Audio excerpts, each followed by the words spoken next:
안녕하세요. 개똥숙자지입니다. 자, 개똥숙자지가 오늘 우리 엄마의 가디건을 입었어요. 그래서 후드가 없어서 제 겨울용 등산 모자를 선택해봤어요. 어때요? 예쁜가요? 군밤 장수 같다고요? 그 얘기 많이 들었어요. 그렇지만 난 이 모자를 좋아해요. 보들보들하고 따뜻하거든요. 근데 실내에서 쓰니까 기도 좀 안 들리는 것 같고 점점 뭔가 따뜻해지는 듯한 느낌적인 느낌이 든다고나 할까요? 뭐 그래요. 자, 알아보자! 바이러스 1편 잘 보셨나요? 자, 오늘은 그 두 번째 순서로 바이러스 변이와 그를 둘러싼 여러 현상들에 대해서 알아보도록 하겠어요. 변이. 저는 처음 들었다고 생각했어요. 생소했거든요. 그래서 처음에 나왔을 때 변이 바이러스가 맞는 거야? 변종 바이러스가 맞는 거야? 이렇게 헷갈릴 정도로 생소했던 것 같아요. 근데 알고 보니까 우리가 많이 듣던 말이더라고요. 바로 돌연변이의 변이랍니다. 그러니까 변종보다는 변이 바이러스가 올바른 표현이겠죠. 돌연변종이라는 말은 없잖아요. 그래서 일단 바이러스에게 있어서 변이라는 거는 되게 자연스러운 일이에요. 우리가 밥 먹듯이. 우리 밥 먹으면 얼마나 행복해요. 뭐 먹으면 얘네들도 변이를 하면 좋아해요. 더 진화를 할 수 있거든요. 그래서 바이러스의 변이는 왜 일어나는가? 부터 알아보도록 하겠어요. 일단 두 가지 원인이 있는데요.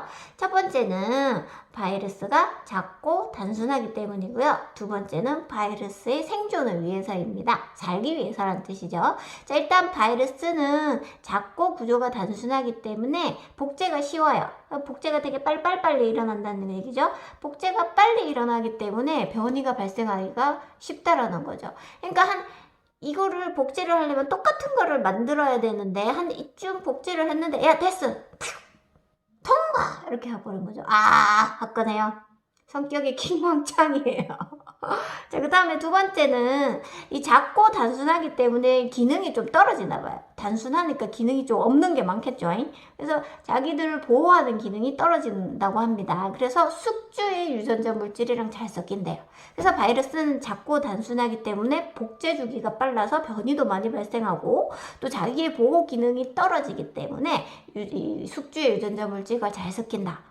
왜냐면 이게 뭐예요? 그냥 이게 특별한 일이 아닌 거죠. 얘네들은 그냥 막 발생하는 거죠. 그래서 바이러스 변이가 발생했다고 해서 이게 치명적이 되거나 강하게 되거나 그래서 사람들이 변이가 발생하면 꽉 죽는다 이렇게 생각하시면 안 돼요.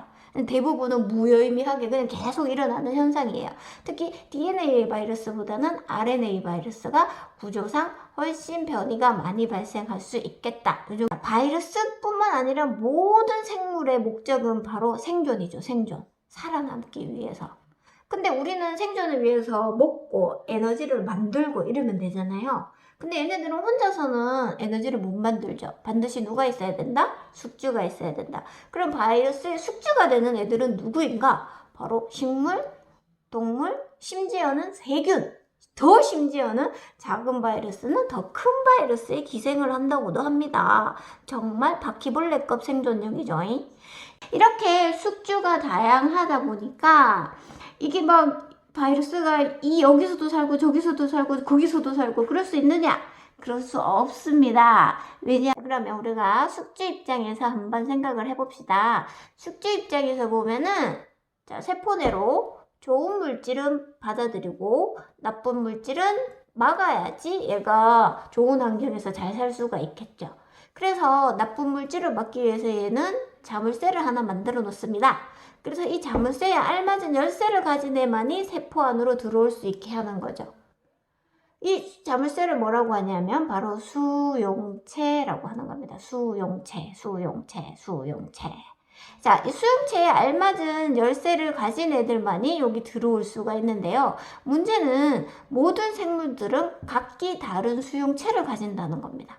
그러면 바이러스는 이쪽 생물에 살다가 저쪽 생물로 넘어가기가 쉽지 않겠죠. 쉽게 얘기하면 박쥐에 기생하는 바이러스가 돼지한테 옮겨가기가 쉽지가 않다는 겁니다. 왜? 박쥐의 수용체와 돼지의 수용체가 다르기 때문에. 이걸 뭐라고 하냐면 종간장벽이라고 합니다. 그래서 쉽게 바이러스가 이동을 하지 못하도록 이 수용체가 막는 거지요. 그렇지만 이 종간 장벽이잖아요. 트럼프가 멕시코 사람들이 미국으로 못 들어오게 하려고 3m짜리 장벽을 세웠어요. 근데 그걸 타고 올라가서 넘어가는 사람들이 있더라고요. 근데 바이러스는 변이가 굉장히 쉽지 않습니까? 자, 세포가 가진 수용체, 맞는 열쇠가 없어? 그러면 찾으면 되지! 뭘 통해서? 변이를 통해서 변해보자! 어이? 찾았다? 들어가게 되는 거죠. 새로운 숙주에 알맞은 이 열쇠를 찾아 들어가는 현상. 이걸 뭐라고 하냐면 스필오버라고 해요. 영어네요. 미국 사람이면 쉽게 알아들을 수 있지만 우린 쉽게 알아들을 수가 없잖아요.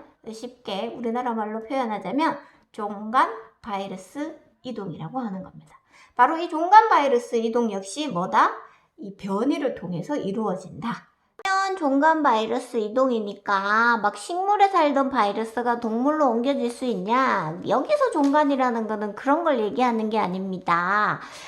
동물은 동물 바이러스, 식물은 식물 바이러스가 따로 있고요. 같은 동물 내라 하더라도 동물도 양서류, 표유류, 파충류 이렇게 종류가 다양하잖아요. 그럼 같은 종류 안에서 포유류면 포유류 내에서 특히 포유류 내에서도 유전적으로 비슷한 애들끼리 일어난다고 합니다.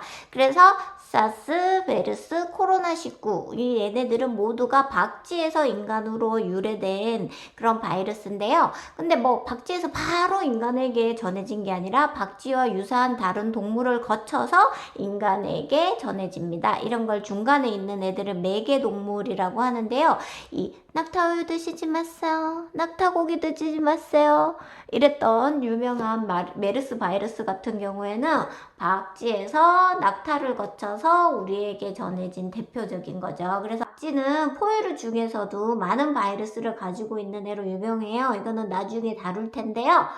이 얘네들이 막 여러 동물에게 바이러스를 퍼뜨리면서 그 중에서 감염된 애들이 그 중에서도 인간에게 굉장히 유전적으로 비슷한 애들을 통해서 인간에게 전해지게 되는 거죠.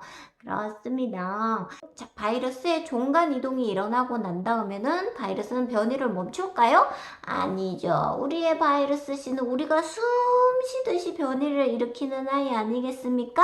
이 바이러스가 변이를 일으켜서 다른 종류의 숙주세포에 들어갔다 하더라도 이 안에 가서도 끊임없이 생존을 위해서 이 아이는 변이를 해야 합니다. 정말 부지런한 아이죠. 왜냐? 새로운 바이러스가 들어오는 경우에 우리 몸에서는 그 바이러스로 인해 가지고 세포가 파괴되거나 이런 문제가 일어날 수가 있어요. 그럼 아프겠죠. 그러면 이 새로운 바이러스를 파괴하기 위해서 우리 몸에서 면역 반응이 발생을 하게 됩니다. 이 면역 반응 과정 중에서 세포와 싸우는 거죠. 아니, 세포가 아니고 세포와 바이러스가 싸우는 거죠. 이 싸우는 과정 중에서 뭐 잘못하면 사람이 죽을 수도 있고 크게 아플 수도 있고 또는 낫기도 하겠죠. 이렇게 낫는다는 뜻이 뭐냐? 바로 바이러스를 물리치는 무기를 가졌다는 거죠. 바로 이 무기를 뭐라고 하냐면 항체라고 하는 거죠.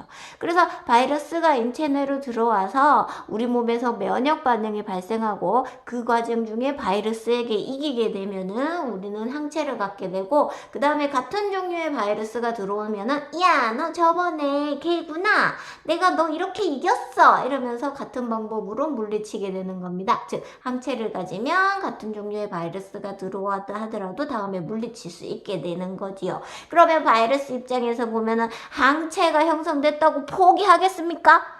이 아이가 그런 아이입니까? 그런 아이 아니잖아요. 그러면 또 변이를 하는 거죠. 그러면서 또 변이를 해서 야, 우리 한번 잘 살아보자. 왜? 바이러스 입장이 돼서 생각을 해보면은 숙주가 빨리 하는 것보다 숙주랑 함께 해피 투게더 오래오래 살아남으면 좋겠지요. 이거를 공생이라고 생각을 하면 될 것 같아요. 우리도 사실 바이러스의 도움을 받는 경우가 있습니다. 그리고 바이러스 역시 숙주가 오래 살아남아야지 자기 그 복제품들을 막 증식시켜서 퍼뜨릴 거 아닙니까? 그러니까 서로는 서로 도와주면 좋아요. 그래서 실제로 우리 몸에는 90여 종의 바이러스가 우리와 공존을 하고 있답니다. 물론 이 아이들은 우리에게 도움이 되는 아이들 또는 우리 몸을 크게 해치지 않는 아이들이겠지요. 하지만 뭐 사스나 메르스나 얘네들이 우리에게 얼마나 도움이 되겠어요. 하지만 시간이 지나면 우리도 항체가 계속 형성돼서 바이러스를 물리치고 바이러스도 우리 몸에 적응을 하면서 많이 약해지죠. 그래서 그 대표적인 예를 들자면은 H1N1 바이러스가 있습니다. 우리가 겨울이 되면은 유행하는 독감. 그건 A, B, C형이 있는데 그 중에서 A형 독감 중 인류와 접촉을 해서 일으킨 크나큰 사건이 있어요. 그게 바로 1918년에 있었던 스페인 독감입니다. 이 스페인 독감은 그때 당시에는 아직 바이러스가 정확하게 뭐다라고 알지도 못했던 시기이기 때문에 사람들이 아이고 목이 쫄려요. 못했던 얘기이기 때문에 그냥 왜 죽냐, 고열, 감기 같은데 이렇게 감기가 많은 사람을 죽이냐, 어느 정도로 죽였냐, 전 세계 인구의 30%인 5억 명이 감염이 됐고요. 그 다음에 최소 사망자가 2,500만에서 5천만 정도라고 합니다. 그러니까 어마무시했던 그 당시 전염병이라고 할 수 있죠. 그런데 이게 시간이 지나면서 약화되게 됩니다. 그래서 지금은 그냥 계절 독감 정도로 많이 약화되게 됐죠. 그러니까 어느 정도 얘는 분명히 나쁜 바이러스긴 하지만 인간과의 접촉이 늘어나면서 많이 약해진 상태에서 인간과 지금은 공존을 하고 있다. 이렇게 코로나 바이러스 역시 언젠가 시간이 지나면은 우리와 공존하는 방법을 선택할 수가 있겠죠. 자, 이러면 끝난다. 얼마나 좋아요. 그런데 무시무시한 얘기를 지금부터 할 겁니다. 뭐가 무시무시하냐? 앞으로 이런 바이러스들은 엄청 늘어날 거라는 거죠. 동물의 바이러스였던 것이 인간에게 감염을 일으킨다라는 거죠. 이런 걸 인수공통 바이러스라고 합니다. 사람인 짐승수. 대표적인 게 그 H1N1도 그렇고요. 그 다음에 우리가 봤던 이 코로나 가문의 자손들, 사스, 메르스, 코로나19 그뿐만 아니라 굉장히 이 치명률이 높은 에볼라 바이러스 모두가 뭐다? 이 동물에서 인간으로 전해진 인수공통 감염의 바이러스라는 거죠. 이 아이들이 뭐라고요? 앞으로 더 늘어날 수 있다고요. 아주 무섭지요.